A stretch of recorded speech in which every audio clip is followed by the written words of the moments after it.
रायगड महाराष्ट्रासह देश विदेशातील ताज्या बातम्या पाहण्यासाठी मॅक्स इंडिया लाईव्ह चॅनलला सबस्क्राईब करा आणि बेल आयकॉन दाबायला विसरू नका।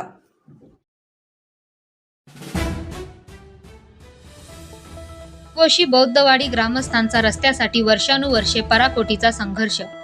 पिढ्यानपिढ्या रस्त्याच नसल्याने ग्रामस्थांचे अतोनात हाल। पावसाळ्यात जीव धोक्यात घालून करावा लागतोय प्रवास। शासन दरबारी चपला झिजवूनही पदरी निराशा। गावाला हक्काचा रस्ता द्यावा मुंगोशी ग्रामस्थांची मागणी। रिपब्लिकन सेनेच्या आंदोलनाने रस्त्यासाठी भूमी अभिलेख विभागाकडून जागा मोजणी। लवकरात लवकर रस्त्याचा प्रश्न न सुटल्यास व्यापक जनआंदोलन छेडू। रिपब्लिकन सेना व मुंगोशी ग्रामस्थांचा प्रशासनाला इशारा। भारत देश स्वातंत्र्याचा अमृत महोत्सवी वर्ष साजरे करतोय, मात्र आजही रायगडच्या पेण तालुक्यातील मुंगोशी बौद्धवाडी सारख्या गावाला रस्त्यासाठी पराकोटीचा संघर्ष करावा लागतोय। या गावाला हक्काचा रस्ताच नाही ही मोठी शोकांतिका आहे। पिढ्यानपिढ्या वर्षानुवर्ष या गावाला रस्ता मिळावा यासाठी ग्रामस्थांनी शासन दरबारी चपला झिजवल्या, पण रस्ता काही मार्गी लागलाच नाही। रस्त्याअभावी गावकऱ्यांचे अतोनात हाल होत आहेत। येथील विद्यार्थी, गर्भवती महिला, रुग्ण व वयोवृद्ध ग्रामस्थ यांना दैनंदिन काट्याकुट्याची व खडतर वाट तुडवत जावे लागत आहे। पावसाळ्यात तर ग्रामस्थांची मोठी फरफट होते। सर्प व कीटक यापासून त्यांच्या जीवाला धोका जाणवतोय। रस्त्याअभावी येथील मुले शिक्षणासाठी आई वडिलांपासून दूर घर सोडून इतरत्र राहत आहेत, तर गावातील घरापर्यंत रस्त्याची सुविधा नसल्याने मुख्य मुंगोशी गावापर्यंत येण्यासाठी येथील रुग्ण व गर्भवती महिलांना झोळीतून आणण्याची नामुष्की ओढवते। रस्त्यासाठी अनेकदा लढे, आंदोलन, उपोषण झाली, मात्र रस्त्याच्या प्रश्नावर तालुका व जिल्हा प्रशासन उदासीन झाले असल्याचे दिसून आले। रस्त्याअभावी मुंगोशी बौद्धवाडीतील ग्रामस्थांना अनेक अडचणी व संकटांना सामोरे जावे लागते। अशा वेळी रिपब्लिकन सेनेने रस्त्याच्या प्रश्नावर व्यापक स्वरूपाचा लढा उभारलाय। अखेर अनेक प्रयत्नांती भूमी अभिलेख विभागाकडून रस्त्याच्या अनुषंगाने जागेची मोजणी करण्यात आली आहे। लवकरात लवकर रस्त्याला निधी मिळून गावकऱ्यांना सुरक्षित व सुखकर प्रवासासाठी रस्ता मिळावा अशी मागणी जोर धरते। जर रस्त्याचा प्रश्न जलदतेने सुटला नाही तर रिपब्लिकन सेनेच्या माध्यमातून मोठं जन आंदोलन छेडले जाईल असा इशारा पदाधिकाऱ्यांनी व ग्रामस्थांनी दिलाय। Dhammasheel Sawant, news bureau, Raigad.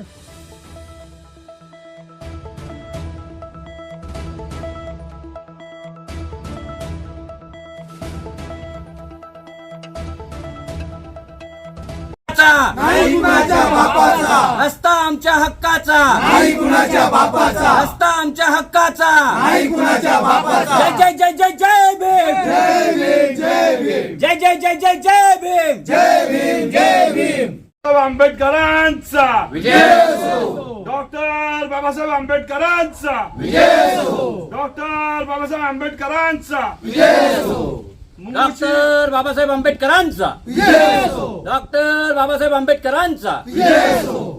मुंगोशी बौद्धवाडीला रस्ता मिळाला पाहिजे, मुंगोशी बौद्धवाडीला रस्ता मिळाला पाहिजे। काय सांगाल, मुंगोशी बौद्धवाडीचा जो मूलभूत हक्काचा रस्ता आहे तो रस्ता मागील अनेक वर्षापासून त्या रस्त्यासाठी संघर्ष सुरू आहे। आता आंदोलनं देखील वारंवार होत आहेत आणि आज ग्रामस्थ देखील जमलेले आहेत। काय नेमकी भूमिका आहे, काय परिस्थिती आहे? मी सौ अश्विनी ठाकूर, रिपब्लिकन सेना रायगड जिल्हा अध्यक्ष। तर आत्ताची परिस्थिती तुम्ही बघत आहात, आता इथे समोर तुम्हाला मागच्या बाजूला रस्त्याची परिस्थिती दिसत आहे। तर आज त्यांची सरकारकडून माणसं रस्ता मोजणीसाठी आलेली आहेत, पण जर पुढे काही झालं नाही तर आम्ही परत एकदा आंदोलन छेडणार आणि जोपर्यंत रस्ता होत नाही तोपर्यंत आंदोलन होत राहणार। पण मायबाप सरकारने ह्याकडे जरा लक्ष द्यावे। तुम्ही पाठीमागे बघू शकता रस्त्याची काय अवस्था आहे आणि गावकरी कसे येतात। दादा, काय नाव तुमचं? मुंगोशी बौद्धवाडीचा जो रस्त्याचा प्रश्न आहे गेल्या अनेक वर्षापासून प्रलंबित आहे। एक ग्रामस्थ म्हणून सध्या तुमच्या वाट्याला काय हाल अपेष्टा येत आहेत? माझं नाव नरेश गोविंद भोजने, तालुका पेण, जिल्हा रायगड, मुक्काम मुंगोशी। आज ज्या गावाचा वाटेचा सर्वे चालला आहे, रस्त्याचा सर्वे चालला आहे, त्या गावचा मी रहिवासी आहे।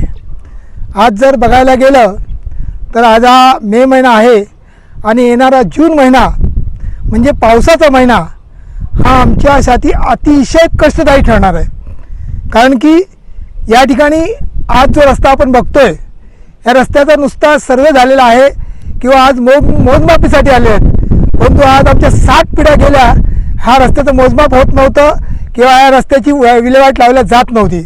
परंतु आज रिपब्लिकन सेनेमार्फत आदरणीय ठाकूर मॅडम आणि त्यांचे सहकारी यांनी जे सहकार्य केलेलं आहे त्यामुळं या रस्त्याचं आज मोजमाप तरी मोठ्या प्रमाणावर झालेलं आहे. परंतु सांगायची बाब अशी की पावसाळा जवळ येत असताना देखील हा रस्ता केव्हाच व्हायला पाहिजे होता, परंतु झालेलं नाही. त्याच्यातून होतं काय, आजूबाजूला शेती ही कंप्लीट शेती वाढलेली असते आणि ह्या रस्त्याच्या आजूबाजूला जी काही झाडं झुडपं आहेत ती अतिशय मोठ्या प्रमाणात वाढलेली असतात आणि मग त्या झाडाझुडपातून आमची मुलं शाळेला जर जायची असतील तर एक तर मुंगोशी गावाकडे प्रस्थान करावं लागतं त्या मुलांना किंवा ह्या बेरडे गावाकडे प्रस्थान करावं होतं. मुंगोशी गावाकडून पण आम्हाला रस्ता नाही आहे आणि बेरडे गावाकडून पण रस्ता नाही आहे. त्यामुळे मुलांचे इतके हाल होतात. आज जर तो रस्ता पूर्ण सर्वे करून बघितला तर त्याच्यात खाचखाग्या जुना रस्ता आहे आणि त्याच्यातून मुलांना पडण्याची भीती आहे. तिथे असणारे साप, विंचू असे श्वापदापासून मोठ्या प्रमाणावर भीती आहे. कुठल्याही प्रकारचं ॲम्ब्युलन्सचं सहकार्य नाही, कुठल्याही प्रकारचं गावातून रस्त्याचं सहकार्य नाही आणि अशा प्रकारे मोठ्या प्रमाणात जी मानवी हक्काची पायमल्ली होते त्याच्याकडे कुठल्याही प्रकारचं शासनाचं दुर्लक्ष आहे आणि शासन हे जे काय आमच्यासाठी करत आहे तर त्या माध्यमातून जेवढं लवकरात लवकर होईल तेवढ्यावरच आमची मानवतेची हानी कमी होणार आहे. आज मानवाला जे दुःख आहे या रस्त्यात या गावात राहणारी जी लोक आहेत त्यांची शाळेच्या मुलांची संख्या कमी झालेली आहे.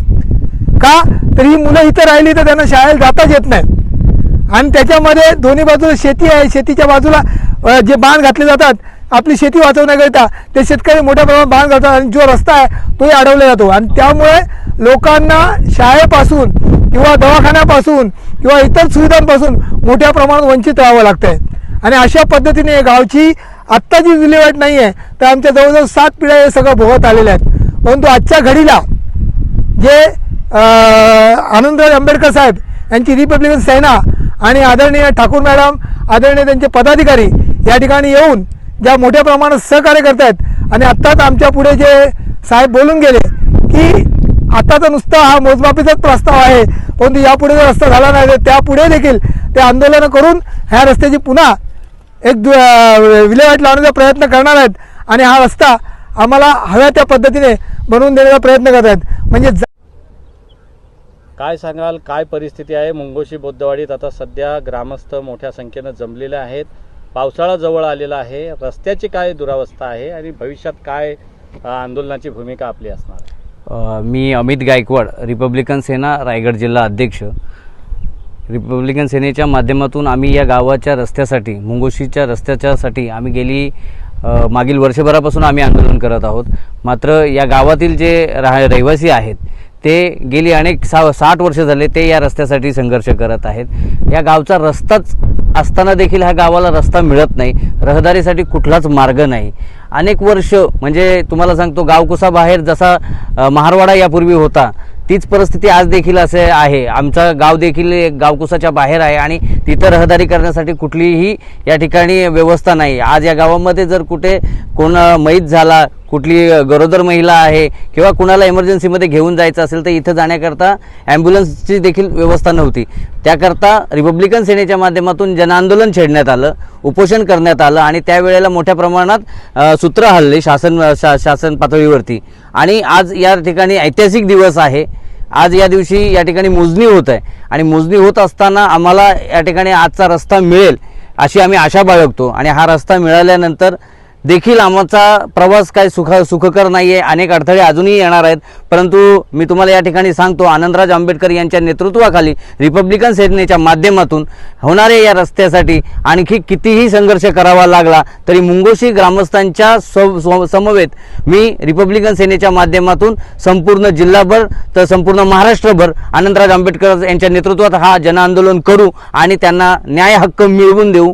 कारण हा रस्ता कुणाच्या बापाचा नाही आहे, रस्ता आमच्या हक्काचा आहे, येण्या जाण्यासाठीचा रस्ता आहे आणि तो आम्ही मिळवणारच असं या ठिकाणी आम्ही नमूद करतो. दादा, काय नाव आपलं आणि मुंगोशी बौद्धवाडीच्या रस्त्यासाठी आपण पराकोटीचा संघर्ष करताय, गेल्या अनेक वर्ष तुमचे हाल होत आहेत, काय नेमकी परिस्थिती आहे आता सध्याच्या स्थितीत? माझं नाव रामबिरू भोजने, राहणार मुंगोशी बौद्धवाडा. आज किती वर्षे जवळ स्वतंत्र 75 माझाच वय आता 80 वयत आला तरी आज उद्या करतो रस्ता होतोय असा सांगण्यात येतोय. बरेच 2-3 वेळेला सँक्शनचा रस्ता झालेला तो कसा न मंजूर झाला वापस. तर असे मधले लोक काहीतरी गडबड करतात आणि या रस्त्याचं काम होत नाही. तरी आपण जो घेतलेला निर्णय आहे हा यशस्वी करा हीच माझी विनंती सर्वांना. पावसामध्ये काय हाल होतात? पावसाचे हाल म्हणजे साप वगैरे पायाखाली माझ्या 2-3 वेळेला साप हे केलेले इथं जाताना. तिथं मी आता गावी आता येत नाही 2-3 वर्ष पावसात इकडे सध्या. कारण ते आता रस्त्याचं काम म्हणून आता घेतल्यानंतर तो पुरा झाल्यानंतर मग माझं येणं जाणं होईल. आई, काय नाव आहे तुमचं आणि काय सांगाल, काय हाल तुमच्या वाट्याला आलेले आहेत रस्त्याअभावी? माझं नाव अरुणा हिरामन भोजने, राहणार मुंगोशी, जय भीम नगर. जय भीम. आम्ही इथं कित्येक वर्षे आमचे सासरे मरून गेले. आज सासरे एवढे तहसीलदारला फिरले, त्यांच्या चपला त्यावेळेला झिजल्या ते स्वतः म्हणत होते, तरी आमची बौद्धवाड्याची कुणी दाद घेतली गेली नाही. त्याच्यानंतर आज 20-25 वर्षे माझा स्वतःचा दीर धावतोय. मुंबईवरून दीर येतात आमचे, जेव्हा फोन करू त्या वेळेला हजर असतात. मिटिंगी लावल्या गावात, गाववाल्यांना बसवले, तरीसुद्धा आमची कोण दखल घ्यायला तयार नाही. आता काही दिवसामध्ये आमच्या गावामध्ये आमच्या 2 नंदा वारल्या अचानक, एक दीर वारला, कुठेच हलवायला भेटलं आणि आमची एक मुलगी डिलिव्हरी झाली. एवढे हाल होतात. शेवटी रस्त्या नाही ह्याच्याबाबत आमची मुलं शाळेच्या बाहेर टाकली आम्ही, गावाबाहेर. काही मुलं मानगावला आहेत, काही तिकडं अजून पुढे आहेत. पहिलीपासून जर मुलं शाळेत टाकली तर आमच्याजवळ कोण राहिला? आम्हाला त्यांच्या मुलाला आवाज द्यायसारखा मूल घरामध्ये नाही. आमचं एवढं हाल वनवास आहेत, आम्ही भोगतोच पण आमच्या मुलांना नको. अशा करता आम्ही आता हा पाऊल उचलला. तहसीलदारला मध्ये जाऊन भेटलो कित्येक वेळेला. आज 5-6 महिने आम्ही तहसीलदारला खेपा घातल्या, तरी अजूनसुद्धा कोण आमची दाद घेत नव्हत्या. ह्या अश्विनीताई, हे भाऊ गायकवाड पालीवरून आले, ह्या आमची घरी येऊन शानी त्याही आमची बातमी घेतली. काय बातमी टी व्हीला दिली, काय पेपरला दिली. तिथून जरा ह्या रस्त्याची हालचाली चालू झाली. तर आम्हाला आज वाटलं मोजणी येते तर आज फत्ते काम होऊन जाईल, आमची मुलं बाला आमच्या जवळ येतील. काही मुलं आमच्या कामानिमित्ताने बाहेर पडली, गावामध्ये माणसं नाही राहिली. आम्ही एक घराला 2-2, 3-3 माणसं. याच्यात जर कोण आजारी झाला, काय झाला, ह्या वाटा अशा रात्रीची कुठं जाण्याची अशी स्वतःला वाटत नाही का घरातून बाहेर निघावं म्हणून. आणि घराच्या बाहेर जरी पडलं असलो तर 6च्या आत घरात यावं लागतं आम्हाला, का तर ही रस्ता व्यवस्थित नाही. काय करणार आता ह्याच्या पुढं?